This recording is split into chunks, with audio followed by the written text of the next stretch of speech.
लोग को यदि दया लेना है थोड़ा सा भी, भैया आ रहे हैं मंच पर, कुछ शब्द भी दे दीजिएगा तो दया स्वरूप भी होगा। आप लोग ध्यान से सुनिए और भैया को बात को ग्रहण करिए।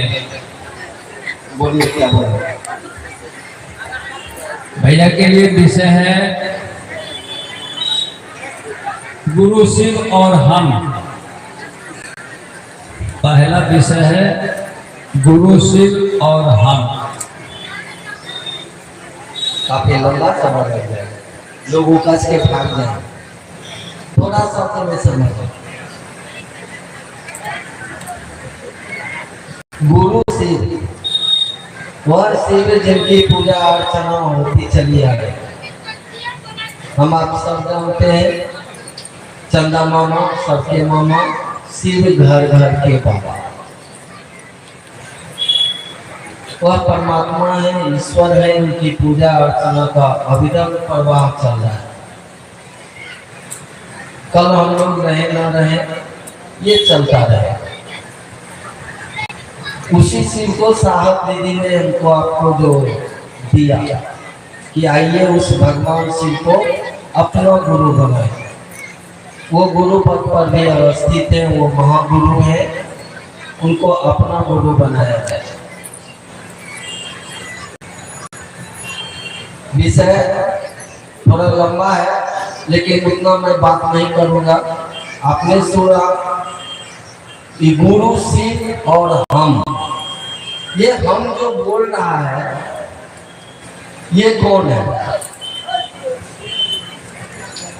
हमारे आपके अंदर से जो ये आवाजें आती है, जो स्वर आता है, वो है कौन?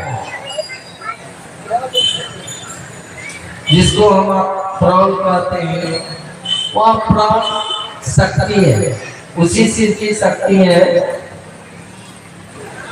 जो सब में है। कोई बोल रहे थे चर्चा में, शक्ति जगी हुई है, आप जगिए, लेकिन बोल बात, शक्ति जग जाएगी तो वो शिव के पास चली जाएगा। जिसके अंदर की शक्ति जग गई, जिसके कोई भी शक्ति जगती है तो अपने मूल की तरफ चल देती है। शक्ति पड़ी हुई है, उसका कोई महत्व नहीं होता है। आप देखिए ना, माचिस देखे, माचिस सलाई जिसको बोलते हैं, सलाई के डब्बे में आग है, पड़ा हुआ है, लेकिन जिस समय अभी अगरबत्ती जला रही है, जैसे तिल्ली निकालिएगा और घिसाई हुआ उसका बारूद का, पक से आग जलेगी, और जैसे आग जलेगी तो क्या होगा? ऊपर की ओर, अपने मूल की ओर चलेगी। इसलिए पूजा पाठ की दुनिया में अभी बगल में भगवती की पूजा हो रही है। आप देखिएगा कि पंडित जी कल वर्षक नवमी है, कल हवन होगा। हवन में अग्नि का प्रयोग क्यों किया जाता है? आप पूछिए पंडित जी से। इसलिए कि वहाँ अग्नि जो है वो ऊर्ध्वगामी होता है, वो ऊपर की ओर चलता है। वो आग जो है वो हमेशा अपने मूल की ओर चलता है। ये हवन भी हमको आपको याद दिलाता है कि हमारा आपका मन भी ऊपर की ओर चले, जहाँ हमारा मूल है, जिसकी हम इकाई हमारे बॉडी में है। प्रश्न है क्या है जिज्ञासा विषय? गुरु शिव और हम मतलब हमारे आपके अंदर की वो शक्ति। और जितना भी लोग बैठे हुए, एक बात याद रखिएगा, ये गुरु और शिष्य की जो परंपरा शुरू हुई है, आज से नहीं, सृष्टि बनी उस समय शरीर में शिव आए। आपको नहीं मालूम है, स्वयं शरीर में महादेव आके बहुत लोगों को दीक्षित किया, ऐसा है इतिहास में। आप जानने की कोशिश करिएगा, शरीर में महादेव आए और लोगों को दीक्षित किया है। लोगों के मन में ईश्वर के प्रति प्रेम को पैदा करना, मतलब वही दीक्षित करना। तो वो भगवती जो प्रत्येक आदमी में, ये शिव शिष्टा की धारा नहीं, पूरे गुरुधाम परंपरा की मैं बात करता हूँ। जितना भी गुरुकुल चल रहा है सबकी मैं बात करता हूँ। शिष्य बनेगा कौन? शिष्य और गुरु की परंपरा ही भगवती और महादेव से शुरू हुई है और भगवती और महादेव में ही अंत हो जाना है। याद रखिए, इस बात को भुलाइएगा नहीं। चाहे वो पुरुष है या महिला है, उससे कोई मानी मतलब नहीं है। उसमें जो प्राण रूपी शक्ति है वही शिष्या बनेगी और वो शिव से मिलेगी।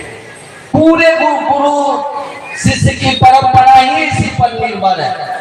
तो मेरा विषय ही रखा गया है गुरु शिव और हम मतलब हमारे आपके अंदर की शक्ति। वो शक्ति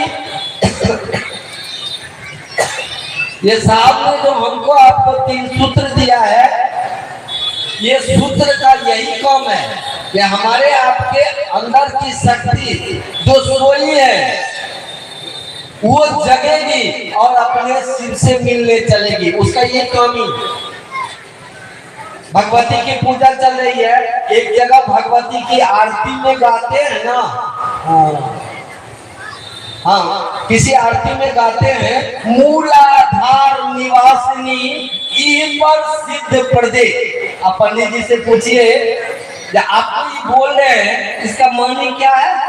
आप जो भगवती की आरती में बोल रहे हैं मूलाधार निवासिनी ईश्वर सिद्ध प्रदे, क्या मानी? ये भाषा योग की है कि योग में आप कुल कुंडली के बारे में जानेंगे। कुल मतलब ही होता है शक्ति और कुंडली मतलब होता है घेरा। जैसे सांप कुंडली मार के बैठ गया है, लपेटा लपेट के बैठ गया है, उसको कुंडली बोला जाता है। उसी तरह इस शरीर में भी भगवती जो प्राण की शक्ति आई है, प्राण रूपी शक्ति आई है, वो मूलाधार में 3.5 लपेटा लपेट के और अपने पूंछ को अपने मुंह में पकड़ के चुपचाप सो रही है। उसी के सोने के कारण हम पर अपर वृत्तियों का प्रभाव है, गुणों का प्रभाव है। हम आप 50 से ज्यादा वृत्तियों में बंधे हुए हैं। तो बंधा कौन है? वही शक्ति बंधी हुई है जो इससे इस तरह से लिपटी हुई है, अब इससे ऊपर जा ही नहीं सकते। निकलेंगे कैसे? इसके लिए बोला भी गया था, मैं फिर उस बात को दोहराता हूँ, उस शक्ति को जगाने के लिए एक जगह अध्यात्म की दुनिया में बोला गया, लेकिन बोल के रह गया, उसको जगने का तरीका नहीं दिया गया। बोला गया है ताम्यू थापे महादेवी, ताम्यू थापे महादेवी प्राण मंत्रेण साधिका। इसका मानी संस्कृत है ये, इसका मानी होता है ताम्यू थापे, तुम उठो, तुम जगो, तुम चलो। कौन? किसको बोल रहे हैं? फिर आगे लिखा हुआ है ताम्यू थापे महादेवी। हे महादेवी, हे महादेव की शक्ति, तुम इस शरीर में जो हो ना, तुम उठो, तुम जगो, तुम चलो। ताम्यू थापे महादेवी प्राण मंत्र में साधिका, कि प्राण के रूप में जो आए हो इस शरीर में, तुम उठो, तुम चलो। ये साधक रूपी मानव के शरीर को कहा गया है साधक शरीर है। साधक का मतलब ये होता है कि जो शरीर साधक होगा वही ईश्वर से, वही शिव से मिलेगा। इस साधक रूपी शरीर में तुम जो शक्ति के रूप में आई हो, प्राण के रूप में आई हो, तुम उठो, तुम चलो। ए भैया, ये रजनी से रिकॉर्डिंग कर रहा है, इसको एक बंद कमरे में बंद कर दीजिए, पूरा अंधेरा है। इसको बाहर से आवाज दीजिए, ए रजनी बाहर निकलो, बाहर निकलो, चिल्लाइएगा। बाहर निकलने की कोशिश कर रहा है, इसको अंधेरा में दिखता ही नहीं है। कैसे निकलेगा? कभी इधर दीवार से टकरा रहा है, कभी इधर दीवार से टकरा रहा है, कभी उधर टकरा रहा है, पूरा अंधेरा है रूम में, इसको पता ही नहीं लगता है। ठीक भगवती को भी जो प्राण के रूप में आदमी के शरीर में आई है, उनको भी ये चीज बोला गया कि ताम्यु थापेन महादेवीन प्राण मंत्रेण साधिका। हे भगवती तुम उठो, तुम चलो, हे महादेव की शक्ति हर मानव रूपी शरीर में हो, तुम निकलो चलो। ये भैया वो अंधेरा में पड़ा हुआ है, आप ही बोल रहे हो कि मूलाधार निवासिनी। आदमी के शरीर में मूलाधार कहाँ होता है पता है? ये पीठ की रीढ़ की हड्डी होती है, ये ब्रेन से जुड़ी होती है, और सबसे लास्ट पॉइंट होता है पैखाना के रास्ते के बगल में, देखिएगा नुकीला टाइप का रहता है, आपको इसे पता नहीं लगेगा। वो मेडिकल साइंस में आप बॉडी के स्ट्रक्चर को जब देखिएगा ना, बॉडी के बनावट को देखिएगा, हड्डी को, तब आपको बुझाएगा एक नुकीला बना हुआ है। जो सबसे लास्ट पॉइंट है वहीं पर भगवती 3.5 लपेटा लपेट के मुंह में पूंछ को पकड़ के सो रही है। तो कोई बंद कमरे में है, अंधेरा है, उसको निकलने के लिए लाइट दीजिएगा ना, रोशनी दीजिएगा कि नहीं दीजिएगा? नहीं रोशनी दीजिएगा, निकलेगा कैसे? बोल भी नहीं, प्राण मंत्र प्राण के रूप में हो, तुम वहां से निकलो। तो प्राण का मंत्र दो ना यार, प्राण का मंत्र तो दे ही नहीं रहे, प्राण मंत्र दोगे निकलेगा। और जान लो प्राण मंत्र होता है नमः शिवाय।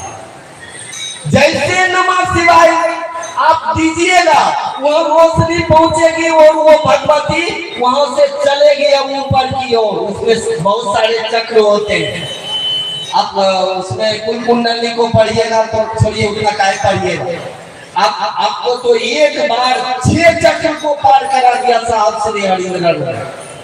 काय चक्र तोड़ना इतना आसान नहीं है, लेकिन चक्र टूटता है कब?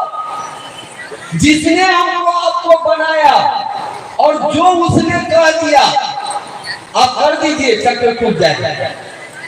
एक बार साहब ने कहा, दूसरा सूत्र क्या है? दूसरा सूत्र हम लोग बोलते हैं ना, गुरु का आदेश है। गुरु ने आदेश किया है कि जाओ दूसरे लोगों को शिव शिष्य बनाओ। कौन बोल रहा है ये बात? अंग्रेजी में बोला जाता है इट्स माय ऑर्डर, ये मेरा है। साहब क्या कहते हैं? साहब भी बोल रहे ये महादेव ने कहा मुझे, ये महादेव का आदेश है। जिसका बनाया हुआ है उसी ने आदेश दिया। वो सारे चक्र को तोड़ के एक बार आज्ञा चक्र पर ला दिया। आज्ञा चक्र मतलब अब यहाँ से भगवती की दूरी शिव से मिलने में बहुत कम है, ध्यान रख लीजिएगा। आज्ञा चक्र इसको बोला जाता है, मानव शरीर में आज्ञा चक्र इसको बोला जाता है। और शिव कहाँ है इस शरीर में पता है? इसको बोला जाता है सहस्त्रसार। इस ब्रेन को कभी खुला नहीं देखे आप लोग, मैंने देखा है भेलोर में CMCH हॉस्पिटल है, उसमें देखा था एक आदमी का ब्रेन खुला हुआ था, पूरा खोपड़ी अलग किया था। देखिएगा तो एकदम पूरा क्रीम कलर का रहता है, ऐसे ऐसे ऐसे ऐसे ऐसे वो फूल के आकार का बना रहता है, पूरा गोल रहता है। इसको बोला जाता है आध्यात्मिक भाषा में सहस्त्रसार। सहस्त्रसार पर वहां पर विराजमान स्वयं शिव होते हैं। अब देखिए आज्ञा चक्र और सहस्त्रसार की दूरी कम बची है, लेकिन आज्ञा चक्र पर हमको लाया तो दूसरा सूत्र हमको पहुंचाया। लेकिन अगर थोड़ा सा भी इसमें गड़बड़ी करिएगा तो लुढ़क के फिर चले जाइएगा कहाँ? मूलाधार लुढ़क जाइएगा। जहां आप गुरु के आदेश में गड़बड़ी किए, आप लुढ़क के फिर चले जाइए मूलाधार। यहाँ गुरु आदेश में ही लोग पूरी की पूरी गड़बड़ी करते हैं। शिव चर्चा के नाम पर लूट खसोट फरना ढेकना, ये मान सम्मान, ये रुपया, ये पैसा, ये कर लेंगे वो कर लेंगे, इसी पे ये तो गुरु का आदेश है बाबू। गुरु आदेश में जहां गड़बड़ी किए लुढ़क जाओगे नीचे। और गुरु का आदेश आप किए, आप जान लीजिए जिस दिन आपके अंदर की गुरु कार्य को करते करते महादेव प्रसन्न होंगे, सीधा महादेव चले आएंगे भगवती के पास। भगवती को जल्दी की जरूरत नहीं है, स्वयं शिव मिलते हैं शक्ति से। तो ये हम जो बोल रहे हैं, गुरु मतलब शिव गुरु, और हम मतलब हमारे आपके अंदर की वो शक्ति जिस दिन अपने शिव को मिलने चल रही, समझ जाइए आपकी यात्रा शुरू वहीं से हो गई। और जैसे जैसे शक्ति शिव से मिलने की तरफ चलती है ना बाबू, तो ये जगत का जितना नजारा है ना, ये धीरे धीरे हमारा आपका कम हो जाएगा। ये दुख, ये भय, ये संतरास, ये कुंठा, ये जितनी भी चीजें हैं जिससे हम आप परेशान होते हैं इस दुनिया में, ये धीरे धीरे घट जाएगी, हमारी आपकी परेशानी खत्म हो जाएगी। इसलिए कि विषय लंबा है, इस विषय को बोलने में बहुत कुछ बोलना पड़ता, तब आप समझते, लेकिन समय नहीं है। मैं बोला था 4 बजे, 4 बज गया है, 4:02 हो गया है, माफ करिएगा। फिर कभी आयोजन होगा, हम लोग आपस में बैठ के बात करेंगे। और एक बात की मैं सूचना कर रहा हूँ आप लोगों को, 27 तारीख को, इसी महीने के 27 तारीख को, दीपावली से 4 दिन पहले शिव शिष्यों की एक संगोष्ठी हो रही है रोसड़ा में, जिसमें हमारे साहब के छोटे सुपुत्र अभिनव आनंद, जिनको हम लोग मोनू भैया बोलते हैं, और साहब की सुपुत्री अनुनीता, दीदी अनुनीता, जिनको प्रेम से हम लोग प्यार से बोलते हैं लवली दीदी, वो दोनों उस कार्यक्रम में आ रहे हैं। आप जिन लोगों को भाग लेना है तो भाग लेने में थोड़ा कठिनाई है, विधि व्यवस्था के चलते कूपन दिया गया है। तो आप लोग विभूतिपुर क्षेत्र और इस क्षेत्र में तो हरिबोल भाई अपना काम कर रहे हैं, और राधा बिरसैया में काम कर रही है, और भी लोग काम कर रहे हैं। आप जाना चाहेंगे तो अपना नामांकन कराएंगे, चाहे हरिबोल भाई के पास या राधा के पास आप करा लीजिए, आप उसमें भाग ले सकते हैं। आप आइए, आप उनका भी सुनिए और शिव के तरफ चलिए। आप सभी लोगों के चरणों में मेरा प्रणाम।